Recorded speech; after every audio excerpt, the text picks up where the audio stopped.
So, good morning, everyone. Hello, ladies and gentlemen, dear colleagues from GFZ, dear colleagues from around the world. We are super excited and great to welcome you to this launch ceremony of heatflow.world, which is a new research data infrastructure developed for the international community and for the International Heatflow Commission by GFZ and researchers worldwide. The IHFC is an international scientific commission under the umbrella of the IASPI and the IOGG and is responsible for the global heatflow database since the 1960s. And today we are quite glad to give this database a new home. We know this one. So I'm not only a scientist here, leading together with Kirsten Elger the World Heatflow Database Project, which is the funded baseline for developing this research data infrastructure. But I'm also the elected custodian of the Global Heatflow Database and the vice chair of the International Heatflow Commission. And in the name of the IHFC and the GFZ, I welcome you, everyone.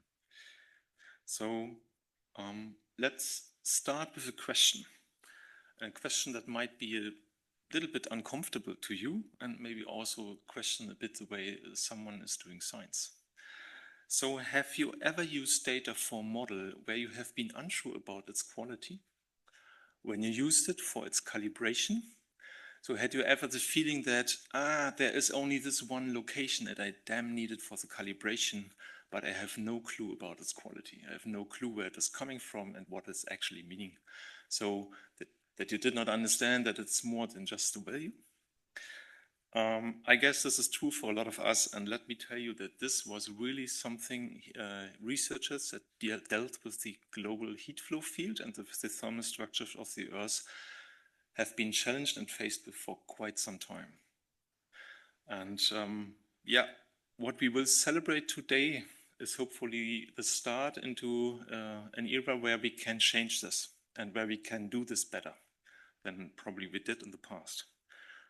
So today I would like to invite you, and we would like to invite you because we are an entire team here who did these efforts into an exciting journey into the world of heat flow, as you can see.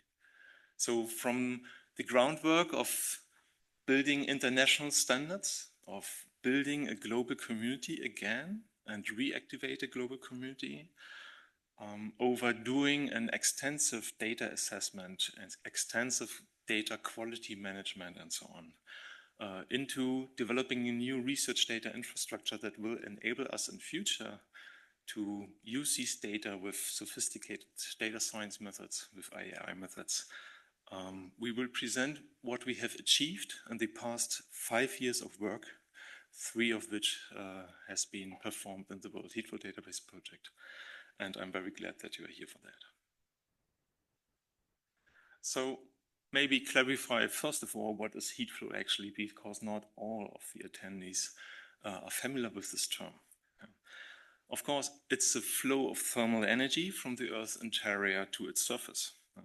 It results physically from the temperature dependent or temperature differences from the Earth's crust, from the Earth's core, very hot, to the Earth's surface.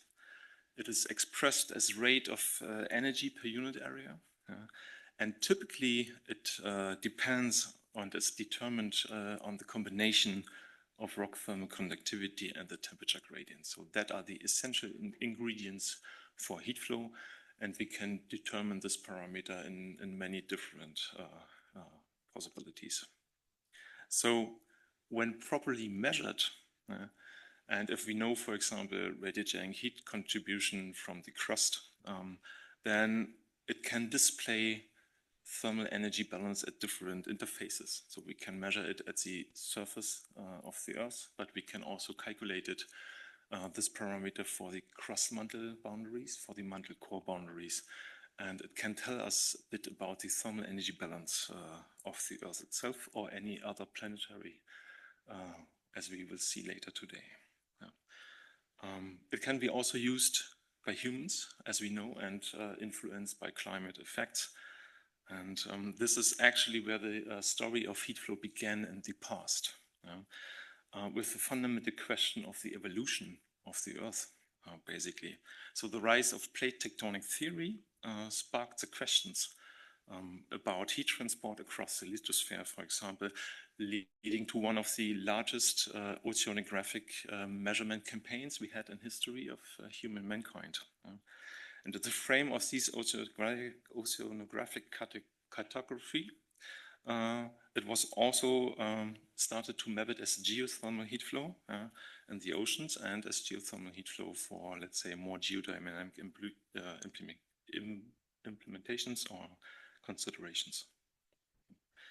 With these kind of geodynamic studies and geodynamic focus, let's say the immense power became obvious not only to scientists, but also to the broader public. It fueled the idea of how can we use these immense heat in the Earth, for example, for geothermal energy.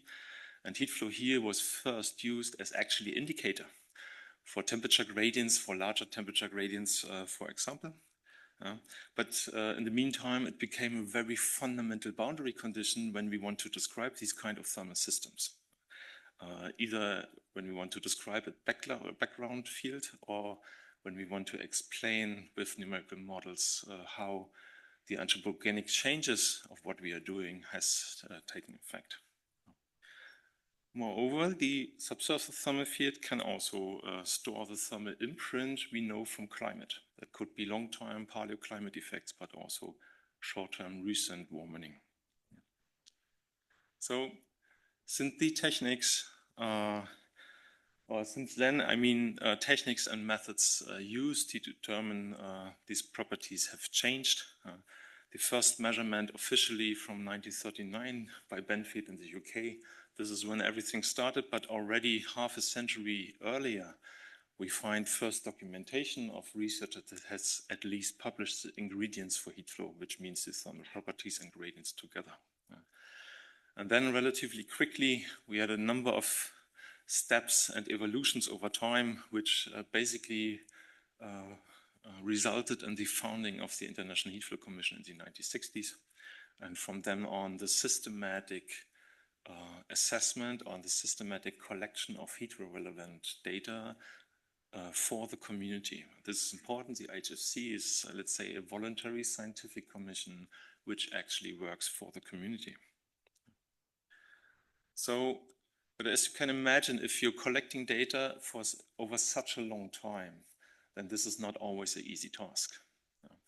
I mean, in the past decades, we have seen fundamental changes in how science is conducted, what technology was available, and how scientists worked together in a collaborative way, in a multidisciplinary way, more and more. And this, of course, changed the way how heat flow data has been documented and how heat flow studies has been performed at all. And when you're collecting these things over a long time, then things mess up. That somehow happens, and we know this from a lot of examples, and it just means that it's not sure anymore what quality is actually meant. What is quality today and what meant quality 50 years ago? That are quite different things because technology changed and our understanding of this parameter changed as well. So the database in the 2000s and 2010s was actually no longer quality controlled. And this raised problems because if you wanted to use these data, you had been forced to go into the primary literature again. And if you're working with global data sets, this is somehow an annoying process because it costs you a lot of time and actually no one has this time. So there was a clear vision to change this. There was a need to change this and to change, let's say, these kind of obstacle we have found. And the main obstacles in the past has been that really data has been missing and essential metadata information has been missing. The description we found were very heterogeneous and heterogeneous in any style, which means methods had been described in different ways, not in fixed terms as we define them today. And the most severe thing has been that there had been a lot of wild copies around the internet, which has not be authenticated. You never knew from who provided these copies, under what circumstances, what had been corrections and not corrected. So that was really a wild situation, and there was a lot of voices from the community that we need to change this. And yeah, this needed to be changed not only on a global scale, but also on regional scale, even at GFZ. So talking with people at GFZ was super important to raise awareness, and I'm also quite glad that my former supervisor, Andrea Förster, is here today, because she did this already 10, 15 years ago, and it took quite a while to come to this point at which we stand today, to convince people that this is important, and we did at GFZ and beyond in a lot of other institutions. And finally, in 2019 in Montreal, we brought this vision together. So there, everyone was ready to accept that something needs to be done. And the good thing, we could say, the pain was large enough to change something, as always, and we did. So the vision was to establish an authenticated global heatflow database, where as a user, you can rely on what you get. And where you can trust in what you get. This is the big goal, that you are not forced to go back into original publications anymore. And this database was supposed to be driven by the global community. So not as a single actor thing, but as a collaborative and community aspect thing. And it was supposed to act as trusted backbone also for the data that are provided by the International Heatflow Commission. So this is what we did. We set up the Global Heatflow Data Assessment Project. The basic idea at this time was, we start with a global assessment, which is voluntary and everyone can do this. And we built these kind of quality control database. And this was perfectly done with a global community that really was eager to help. And then we faced some challenges in the process we will later outline as well, because it's not always easy to, let's say, create new standards and get everyone on board to follow these standards and the frameworks that are required. But the important thing here is the Global Heatflow Database, as part of the International Heatflow Commission and as essential asset of this commission, was assessed by the global community. This assessment was coordinated by a task force of the International Lithosphere Program, which helped on a global scale to coordinate all the people. And then at GFZ, we raised money from the DFG to create the research data infrastructure in the framework of the World Heatflow Database project. So what are the main mission elements we are talking? First, we want to have a data collection that covers the entire history of heatflow research of the human species. Not less than that, of course. It needs to be standardized and quality controlled.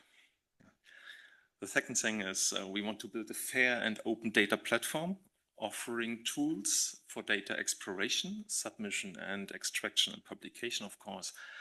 And this platform should be designed to host not only heatflow data, but also metadata related to authors, institution, publications, tools, codes, teaching materials, and so on. So the idea is to bring those things together and let them work together in a community-driven structure. Yeah, and this brings us to the third point. To strengthen the global community is really important. Find acceptance for standards we define is the key that in the long term, we will achieve better heatflow data and publications. And therefore, the community implementation and contributions are essential and fundamental to the success of this project. So we have addressed all these cornerstones, and in doing so, we lay the foundation that we can advance in research in a lot of research fields and applications in which we are active, and many of us are active. So geodynamics, geothermal, paleoclimate or climate research, ocean research and cryosphere, that are the major fields in which the thermal structure of the Earth really plays an important role and which we would like to support with what we are doing today. In total and in essence, heatflow.world is not just a database, it should be a global, fair-aligned, community-powered scientific infrastructure that gives you the data you need for the research you want to do and on which you can trust, because we're making standards and the way we work transparent to you and consistent across the global community. So to bring this to life, the next presentation, in the next presentation, our team will go through what we have achieved in the past 4 years. So we will work about data fair and open citable. The talk will be given by Kirsten Elger here. Then we go over in the global assessment. So the assessment team will introduce themselves and show where had been the difficulties, the obstacles, and what has been done in the time. We went over into the how to build a research data infrastructure that serves all these needs. And finally, we will have a portal walkthrough, a demo of what you can do as a user here. And so I'm glad to welcome Kirsten Elger, who will start with the data fair and open and citable talk at this presentation. Thank you.